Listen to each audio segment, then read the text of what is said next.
Terima kasih pemirsa, Anda kembali bersama kami. Pemirsa, staf ahli Kepala Badan Gizi Nasional Ike Tanziha dalam dialog FMB 9 Kementerian Komunikasi dan Digital menyebutkan program makan bergizi gratis nantinya akan bekerja sama dengan supplier atau UMKM setempat. Program makan bergizi gratis akan dimulai Januari 2025 dengan sasaran yakni anak-anak sekolah dasar dan menengah, ibu hamil dan balita. Staf ahli Kepala Badan Gizi Nasional Ike Tanziha menyebutkan program makan bergizi gratis akan bekerja sama dengan supplier dan UMKM setempat. Keterlibatan UMKM setempat sebagai pemasok bahan baku makan bergizi gratis ditujukan untuk mematik perputaran roda perekonomian di wilayah tersebut. Program makan bergizi gratis akan dimulai pada Januari 2025 dengan target 19,47 juta orang. Sasaran dari program makan bergizi gratis yakni anak-anak sekolah dasar dan menengah, ibu hamil dan balita. Badan Gizi Nasional akan bekerja sama dengan Tentara Nasional Indonesia dalam pendistribusian MBG tersebut. Ada sebanyak 50 titik kodim di Pulau Jawa dan 32 titik di luar Pulau Jawa. Pemerintah juga memastikan agar pengelolaan makan bergizi gratis harus dikelola secara transparan karena melibatkan banyak kementerian dan lembaga, dana yang besar, periode pelaksanaan yang panjang dan konstan, dan wilayah Indonesia yang sangat luas. Dalam pelaksanaannya tentu saja kita tidak bisa sendiri. Nah, ini bisa dilihat di strategi arsitektur ekosistem Badan Gizi Nasional. Jadi kita akan bekerja sama ya dengan supplier. Suppliernya itu juga diusahakan adalah UMKM setempat. Ya, UMKM setempat. Kenapa demikian? Agar uang yang masuk ke daerah tersebut tidak keluar dari daerah, sehingga bisa berputar di situ dan membangun pertumbuhan ekonomi di daerah tersebut. Maka kita akan bekerja sama dengan UMKM setempat ya dalam suppliernya, suplai bahan-bahan. Kita akan bekerja sama dengan Bulog, kita akan bekerja sama dengan pertanian. Pertanian itu juga mungkin ya, seperti misalnya minggu depan ini kita akan bekerja sama dengan salah satu kabupaten, bagaimana memetakan tanah-tanah yang akan digunakan untuk produksi kebutuhan dari BGN. Kita beralih ke informasi lainnya pemirsa, pemerintah resmi memperpanjang fasilitas tax holiday untuk industri pionir hingga Desember 2025 dikarenakan mempunyai peran yang penting terhadap masuknya investasi kurang lebih di atas 25%. Dalam perpanjangan aturan tersebut, pungutan tax holiday tidak berlaku untuk perusahaan asing. Hal ini karena adanya penerapan pajak minimum global sebesar 15%.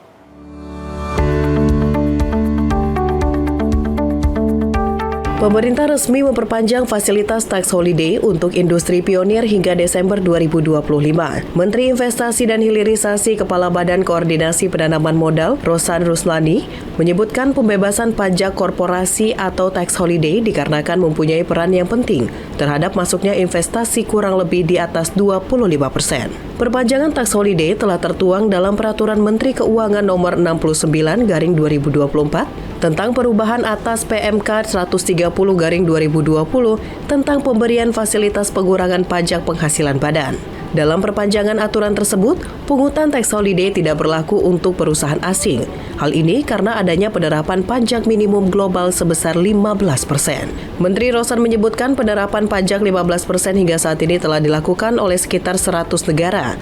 Dengan demikian, jika Indonesia tidak memungut pajak minimum 15% itu, maka negara asal perusahaan asing yang akan memungutnya.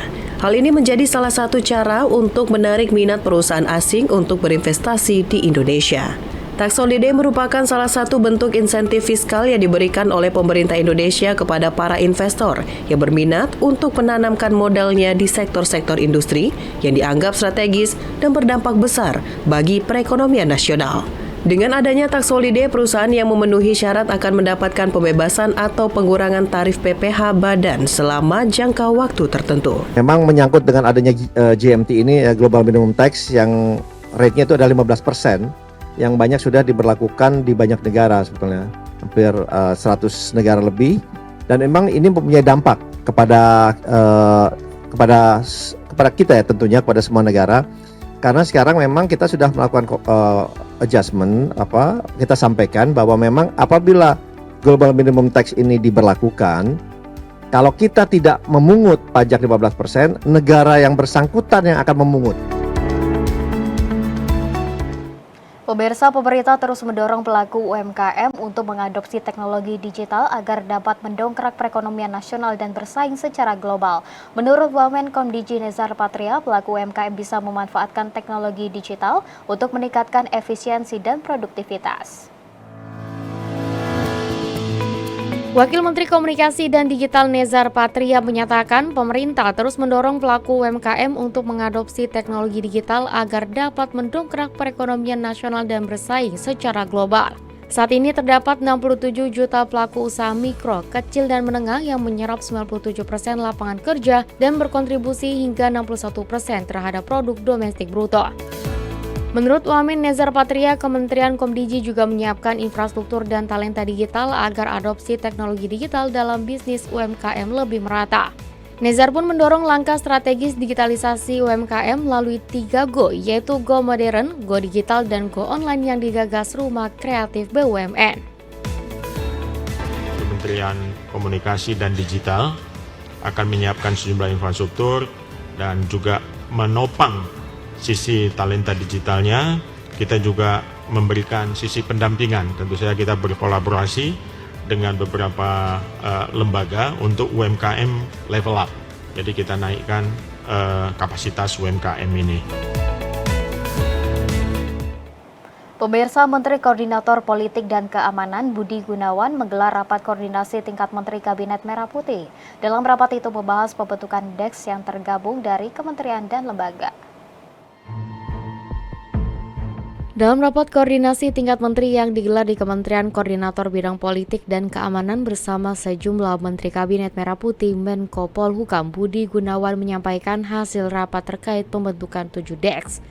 Adapun DEX itu diantaranya yakni Pilkada, Penyelundupan dan Pencegahan, Pemberantasan Narkoba, Judi Online dan Koordinasi Peningkatan Penerimaan Devisa Negara, Tindak Pidana Korupsi dan Keamanan Cyber Perlindungan Data. Budi mengapresiasi upaya yang dilakukan DEX Judi Online dan Tindak Pidana Korupsi yang telah bergerak cepat mengungkap kasus-kasus besar di tanah air. Oleh karenanya, kita patut memberikan apresiasi untuk Pak Kapolri beserta jajarannya. Termasuk DEX Pencegahan Tindak Pidana Korupsi juga sudah melakukan kegiatan-kegiatannya dengan kecepatan tinggi dan telah berhasil mengungkap beberapa kasus-kasus besar. Di kesempatan tersebut, Budi juga memastikan jajarannya untuk terus berkoordinasi dengan sejumlah lembaga terkait untuk melakukan langkah-langkah konkret praktik judi online. Memasifkan pendidikan tentang bahaya judi online, karena edukasi ini tentu bertujuan untuk menciptakan kesadaran yang kolektif dan membangun resistensi komunitas terhadap godaan judi online. Yang kedua, mulai melakukan peringatan dini dengan mengamankan simpul-simpul aktor judi online seperti akses konektivitas judi online dan akses terhadap sistem pembayarannya. Tentu tujuannya untuk memutus mata rantai kegiatan judi online tersebut. Yang ketiga, apabila ada dari upaya pencegahan ini tidak diindahkan dan ditemukan ada unsur tidak pelanggaran atau pidananya, maka hukuman yang berat akan diterapkan untuk efek jerah.